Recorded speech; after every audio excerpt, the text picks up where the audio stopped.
Page নম্বর 13-এ চলে এসেছি। Page নম্বর 13, আজকে 22 তারিখ। 22 তারিখে আমরা প্রথমে পড়ানো শুরু করলাম ম্যাগনেটিক ডাইপোল মোমেন্ট। আচ্ছা, ম্যাগনেটিক ডাইপোল মোমেন্ট কিন্তু আমরা এর পরের যে পোর্শন সেখানে আমরা ডাইরেক্টলি ম্যাগনেট নিয়ে ম্যাগনেটিক ডাইপোল মোমেন্ট এইসব নিয়ে আলোচনা হবে। কিন্তু আমরা যে জিনিসটা আমরা শিখেছি এইটা হচ্ছে সার্কুলার কয়েল।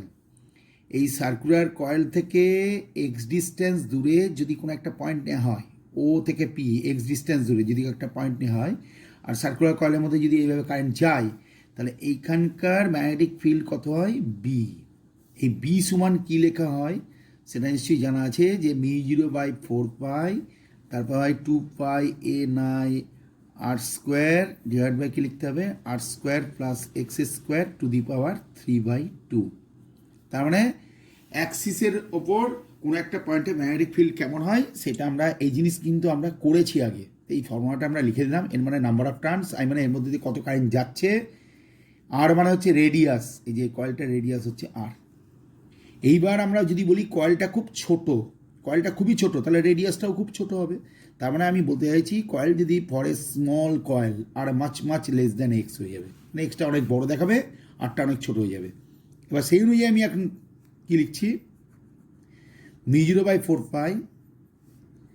2π ni আর স্কোয়ার যেমন আছে ওপরে থাকলো।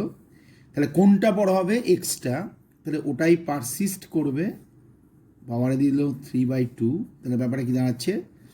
μ0/4π 2π ni আর স্কোয়ার ডিভাইড বাই কত হলো? X q. এবার যদি আমরা এটাকে লিখি μ0/4π, ঠিকই আছে, 2 লিখলাম, পাই আর স্কোয়ার লিখলাম,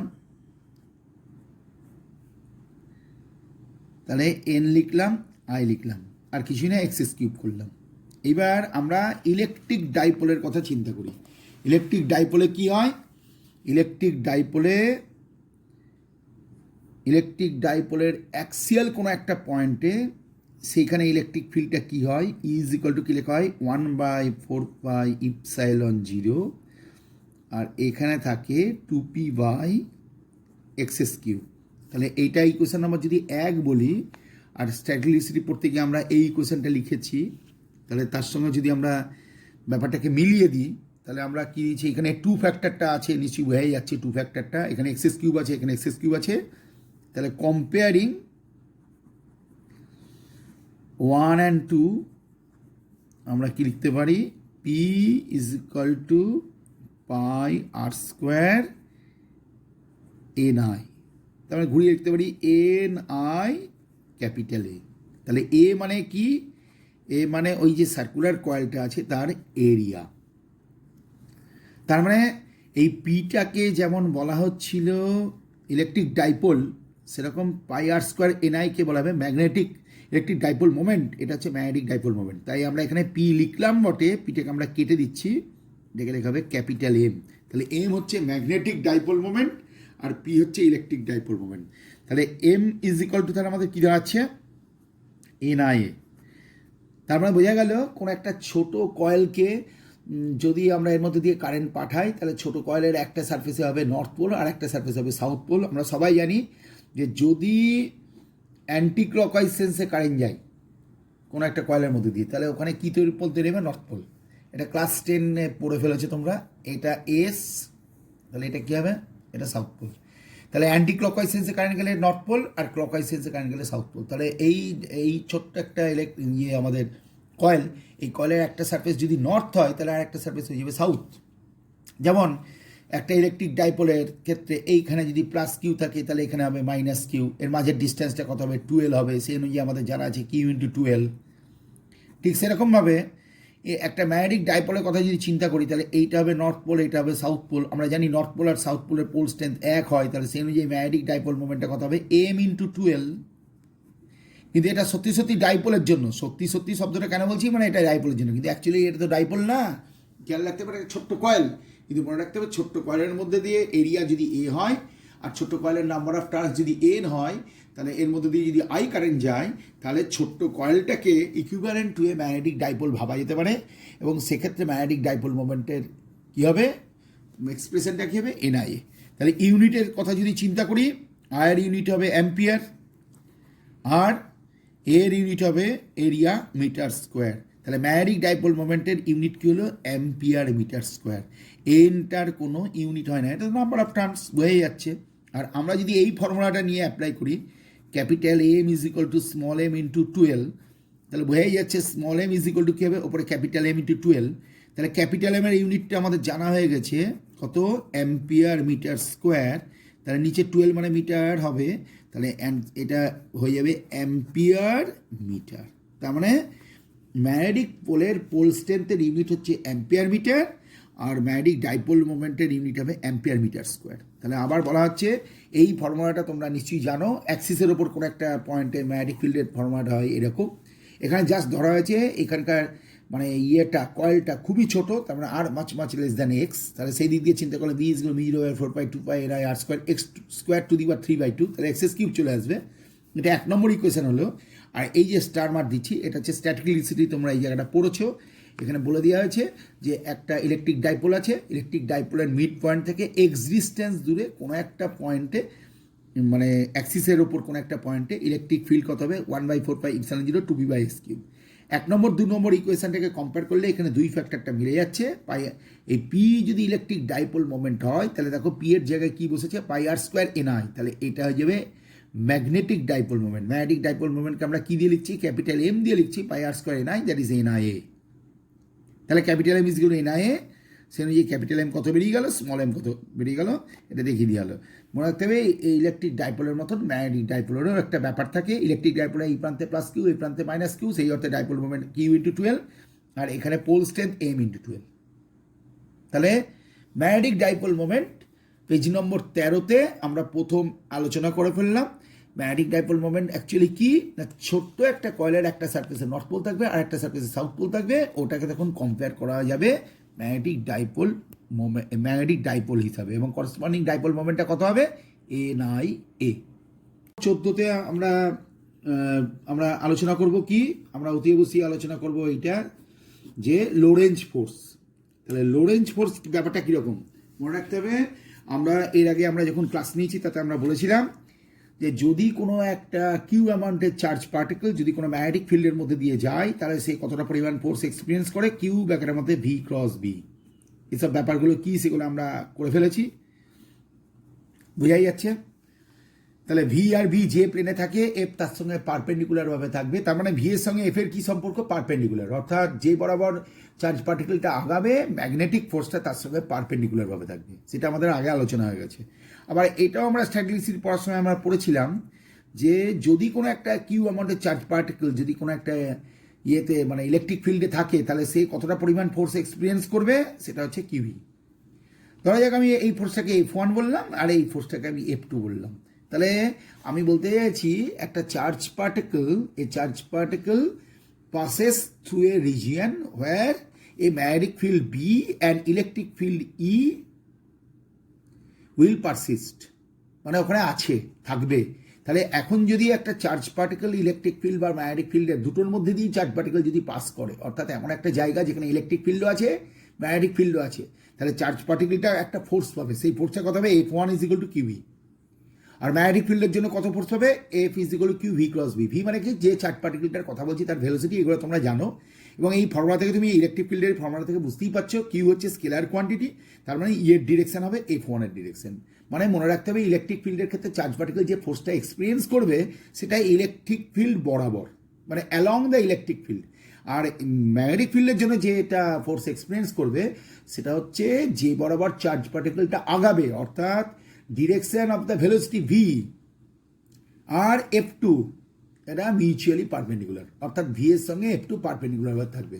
তাহলে যাই হোক, এই দুটো ফোর্স ওই চার্জ পার্টিকেলের উপর একসঙ্গে যদি পড়ে, তাহলে ওই চার্জ পার্টিকেল একটা রেজাল্ট্যান্ট ফোর্স পাবে। এই রেজাল্ট্যান্ট ফোর্সকে আমরা কী দিয়ে লিখলাম? শুধু এফ দিয়ে লিখলাম। তাহলে রেজাল্ট্যান্ট ফোর্স মানে দুটো ফোর্সের ভেক্টর যোগ করতে হবে। এই দুটো ফোর্সে আমরা ভেক্টর যোগ করে দিচ্ছি। ভেক্টর যোগ করলে কি হচ্ছে বোঝাই যাচ্ছে, কিউটা বাইরে থাকবে, এইখানে থাকবে ই প্লাস ভি ক্রস বি। এই যে এক্সপ্রেশনটা লেখা হলো এইটাই হলো লোরেঞ্জ ফোর্স। তাহলে লোরেঞ্জ ফোর্স হলো দুটো ফিল্ডের জন্য যে ফোর্স, সেই দুটো ফোর্সের যে রেজাল্ট্যান্ট সেটাই হচ্ছে লোরেন্জ ফোর্স। ফর্মুলা হচ্ছে কিউ বাইরে ব্র্যাকেটের মধ্যে ই প্লাস ভি ক্রস ভি, মনে রাখতে হবে। এটাই হচ্ছে LORENTZ। লোরেন্জ একজন সায়েন্টিস্টের নাম, সেই অনুযায়ী এই ফোর্সটাকে বলা হচ্ছে লোরেন্জ ফোর্স। এই ব্যাপারটা লোরেন্জ ফোর্সের মধ্যে গেল। এরপর আমাদের যে জিনিসটা আলোচনা করতে হবে সেটা হবে path of charge particle in course electric. তাহলে আমরা এই টপিকটা লোরেন্জ ফোর্সের আমার ব্যাপারটা চলে গেল। এবার পরের টপিকে আমরা চলে যাচ্ছি path of charge particle. Path of charged particle, path of কি চার্জড পার্টিকেল, সেটা কিরকম, কোথায় না in crossed electric and magnetic field. Lorentz ফোর্সে আমরা যে আলোচনা করেছি তাতে পরিষ্কার বোঝা যাচ্ছে যে এটা হচ্ছে লোরেন্জ ফোর্সে যে আমরা আলোচনাটা করলাম সেটা পরিষ্কার বোঝা যাচ্ছে যে এখানে ইলেকট্রিক ফিল্ড ম্যাগনেটিক ফিল্ড দুটোই থাকবে।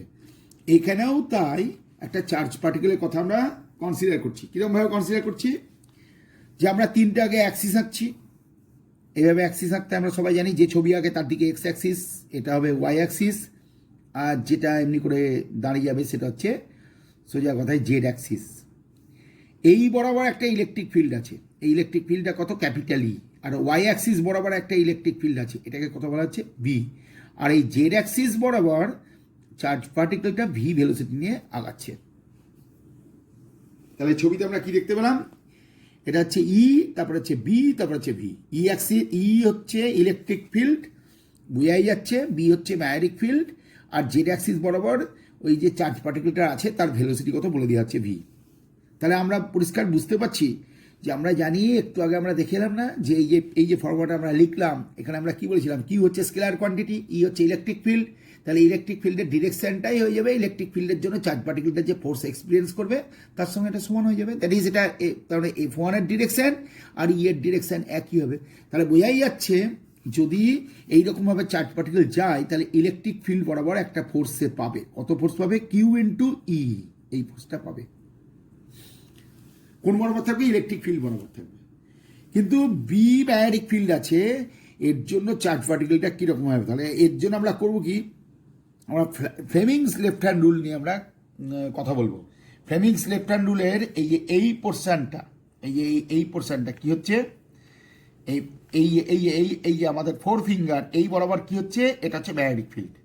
আর এই যে মিডিল ফিঙ্গার যেটা এমনি করে একদম সোজা পারপেন্ডিকুলার উঠে যাচ্ছে, তাহলে এই বরাবর হচ্ছে ভেলোসিটি। তাহলে এই মিডিল ফিঙ্গার বরাবর ভেলোসিটি। তাহলে এই আমাদের থামটা কোন দিকে যাচ্ছে, নেগেটিভ এক্স অ্যাক্সিসের দিকে। তাহলে বোঝা যাচ্ছে চার্জ পার্টিকেলটা যদি জেড অ্যাক্সিস বরাবর প্রসিড করে ভি ভেলোসিটি নিয়ে, আর ওয়াই অ্যাক্সিস বরাবর যদি ম্যাগনেটিক ফিল্ড থাকে, তাহলে চার্জ পার্টিকেলটা ম্যাগনেটিক ফিল্ডের জন্য একটা ফোর্স এক্সপিরিয়েন্স করবে অ্যালং নেগেটিভ এক্স অ্যাক্সিস। তার মানে অ্যালং নেগেটিভ এক্স অ্যাক্সিস মানে যদি আমি এই জায়গাটাকে একটু এনলার্জ করে দিই, তাহলে এই বরাবর থাকবে নেগেটিভ এক্স অ্যাক্সিস, এই নেগেটিভ এক্স অ্যাক্সিস বরাবর থাকবে ইয়েটা, মানে ম্যাগনেটিক ফিল্ডের ফর্মুলা। ম্যাগনেটিক ফিল্ডের ফর্মুলা আমরা সবাই জানি b q v sine theta. তাহলে এখানে থিটার ভ্যালু কী হবে, তাহলে আমরা যদি এখানে লিখে দিই b q v sine theta, তাহলে অ্যাকচুয়ালি থিটার ভ্যালু এখানে কী হবে, এখানে 90 ডিগ্রি। তার কারণ ভি এর ডিরেকশন আর বি এর ডিরেকশনের মাঝের অ্যাঙ্গেলটা কত আছে, 90 ডিগ্রি। দ্যাট ইজ, এটা ইজ ইকুয়াল টু কী হয়ে যাবে, বি কিউ ভি। তাহলে এখন চার্জ পার্টিকেলটা দুটো ফোর্সের মধ্যে দিয়ে যাবে, একটা হচ্ছে পজিটিভ এক্স অ্যাক্সিস বরাবর ইলেকট্রিক ফিল্ডের জন্য কিউভি, আর নেগেটিভ এক্স অ্যাক্সিস বরাবর আর একটা ফোর্স পাবে, সেটা হচ্ছে বিকিউভি। যদি দেখা যায়, কি দেখা যায় না, এই যে দুটো ফিল্ডের ম্যাগনিচিউডের কথা বলা হচ্ছে, দ্যাট ইজ কিউভি আর এই যে বিকিউভি, এইটা যদি ইকুয়াল হয়ে যায়, এই দুটো যদি ইকুয়াল হয়ে যায়, তাহলে আমরা কি দেখতে পাবো, চার্জ পার্টিকেলের উপর যে দুটো ফোর্স অপোজিট ডিরেকশনে পড়ছে তারা কিন্তু ইকুয়াল হয়ে গেছে। তাহলে অপোজিট ডিরেকশনে ইকুয়াল ফোর্স কাজ করলে কি হয়, রেজাল্ট্যান্ট ফোর্স কি হয়ে যাবে, 0 হয়ে যাবে। তার মানে চার্জ পার্টিকেলের ওপর এই কন্ডিশনে, মানে কিরকম কন্ডিশনে, যে এইভাবে ছবি আঁকা হয়েছে, এই কন্ডিশনে কোনো রকম ফোর্স এক্সপিরিয়েন্স করবে না চার্জ পার্টিকেলটা। তার মানে চার্জ পার্টিকেল কোনো ফোর্স পড়বে না। তাই যদি হয়, তাহলে আমরা করছি কি, বোথ সাইড কিউ কিউ কেটে গেলাম, তাহলে ভি ইজ ইকুয়াল টু কি পাওয়া গেল, ই বাই ভি। অর্থাৎ চার্জ পার্টিকেলের ভেলোসিটি তখন হয়ে যাবে কত, ই বাই ভি। যখন এই ই বাই ভি থাকলে কি হবে, চার্জ পার্টিকেলের কোনো রকম ডিফ্লেকশন হবে না। আমরা যদি একটা ইলেকট্রিক ফিল্ড বা ম্যাগনেটিক ফিল্ডের যদি আমরা ছবিটা দেখি, আলোচনা করি, তাহলে আমরা দেখতে পাবো যেমন এই ছবিটা, এখানে আমরা কি দেখতে পাচ্ছি, এটা একটা মেটালিক প্লেট, এটাও একটা মেটালিক প্লেট। এই মেটালিক প্লেটে এটা কি চার্জ দেওয়া হয়েছে, প্লাস চার্জ দেওয়া হয়েছে, তার জন্য ইনডিউসড হয়ে গেছে কোথায়, এখানে মাইনাস চার্জ। এটা স্ট্যাটিস্টিক্যালি পড়েছি, এই যে প্যারালাল প্লেট ক্যাপাসিটরের মতন। তাহলে ইলেকট্রিক ফিল্ডের ডিরেকশনগুলো এই যে অ্যারোমার্কগুলো দিয়ে দেওয়া হয়েছে, নিচে দিয়ে যাচ্ছে, নিচ থেকে উপর দিকে উঠবে, কারণ ইলেকট্রিক ফিল্ডের ডিরেকশন কেমন হয়, প্লাস থেকে মাইনাসের দিকে। উপরন্ত এইখানে একটা গোল দিয়ে ডট দেখানো হয়েছে, নিচে বোঝা যাচ্ছে এই গোল দিয়ে ডট, অর্থাৎ এইখানে একটা ম্যাগনেটিক ফিল্ড আছে। সেই ম্যাগনেটিক ফিল্ডটা কীরকম, আপওয়ার্ড সেন্সে, অর্থাৎ ইলেকট্রিক ফিল্ডটা যে প্লেনে আছে তার সঙ্গে আপওয়ার্ড সেন্সে ম্যাগনেটিক ফিল্ডটা রয়েছে। এইরকম একটা জায়গা, অর্থাৎ এইখানে ইলেকট্রিক ফিল্ড আছে, ম্যাগনেটিক ফিল্ড আছে, এবং ইলেকট্রিক ফিল্ড আর ম্যাগনেটিক ফিল্ড কেমন করে আছে, ক্রসড, CROSSED, ক্রসড, মানে ইলেকট্রিক ফিল্ড আর ম্যাগনেটিক ফিল্ডের মাঝের অ্যাঙ্গেল হচ্ছে 90 ডিগ্রি, মানে ওরা পারপেন্ডিকুলারলি মানে ওরিয়েন্টেড। তাহলে এর মধ্যে দিয়ে কিছু চার্জ পার্টিকেলের স্ট্রিম আসছে, এই যে আমি পেনটা দিয়ে দেখাচ্ছি, চার্জ পার্টিকেলের স্ট্রিম। এই স্ট্রিমটা যখন এই ফিল্ডগুলোর বাইরে আছে তখন কোনো আপত্তি নেই, দিব্যি সুন্দর চলে আসছে, কোনো অসুবিধা নাই। কিন্তু যেই এটা ফিল্ডের মধ্যে ঢুকছে, সঙ্গে সঙ্গে এর মধ্যে ডিফ্লেকশন চলে আসছে। এবার লক্ষ্য করতে হবে, আমি খানিকটা দূরে, এই যে খানিকটা দূরে, এখানে আমি একটা অবস্ট্যাকল রেখে দিয়েছিলাম, এবং অবস্ট্যাকলের মধ্যে একটা আউটলেট করে দেওয়া আছে। তাহলে দেখা যাবে এর মধ্যে চার্জ পার্টিকেলের যে স্ট্রিম, তাদের এই স্ট্রিমগুলোর মধ্যে যাদের ভেলোসিটি হচ্ছে E/v এর সঙ্গে সমান, that is V is equal two E/v, তারা কিন্তু সোজা পথে এই আউটলেটটা দিয়ে বেরিয়ে যাবে। কিন্তু যাদের ভেলোসিটিটা E/v এর থেকে বড় বা ছোট, that is V not equal to E/v বা V not equal to E/v, তারা কিন্তু সোজা পথে আর যেতে পারবে না, তারা একটু ব্যাঁকা পথে চলে যাবে। কোন কীভাবে ব্যাঁকা পথে চলে যাবে, এইভাবে, অর্থাৎ ডিফ্লেকশন আসবে। তার মানে বোঝা যাচ্ছে যে চার্জ পার্টিকেলের যে স্ট্রিমটা আছে, সেখানে যে সমস্ত পার্টিকেলগুলোর ভেলোসিটি E/v এর সঙ্গে সমান, তারা যদি এখানে একটা অবস্ট্যাকল রাখতাম, সেই অবস্ট্যাকলের মধ্যে যদি কোনো একটা আউটলেট আমি যদি এইভাবে দিয়ে দিতাম, তার মধ্যে দিয়ে সোজা বেরিয়ে চলে যেত, কোনো আপত্তি কিছু নেই, নর্মাল বেরিয়ে চলে যাবে।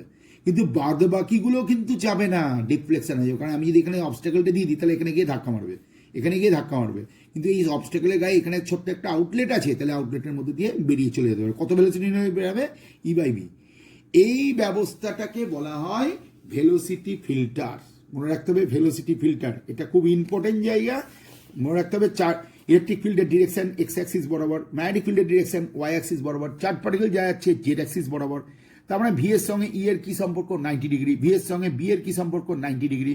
এমনি করে যদি যায়, তাহলে দেখা যাবে ইলেকট্রিক ফিল্ডের জন্য অ্যালং পজিটিভ এক্স অ্যাক্সিস একটা ফোর্স এক্সপিরিয়েন্স করবে, আবার অ্যালং নেগেটিভ এক্স অ্যাক্সিস আর একটা ফোর্স এক্সপিরিয়েন্স করবে, সেটা কি VQB। এখন এই দুটো ফোর্স যদি ইকুয়াল হয়ে যায়, তাহলে বোথ সাইড কি হলে কিউ চলে যাবে, তাহলে ভি ইজ ইকুয়াল টু কত হয়ে যাবে, E/v। তাহলে দেখা যাবে যাদের ভেলোসিটি E/v এর সঙ্গে সমান হলো, তারাই কিন্তু অবস্ট্যাকলের মধ্যে দিয়ে পাস করবে। তাহলে এই জায়গাটা খুব ইম্পর্টেন্ট, এটাও বাড়িতে ভালো করে দেখে রাখতে হবে।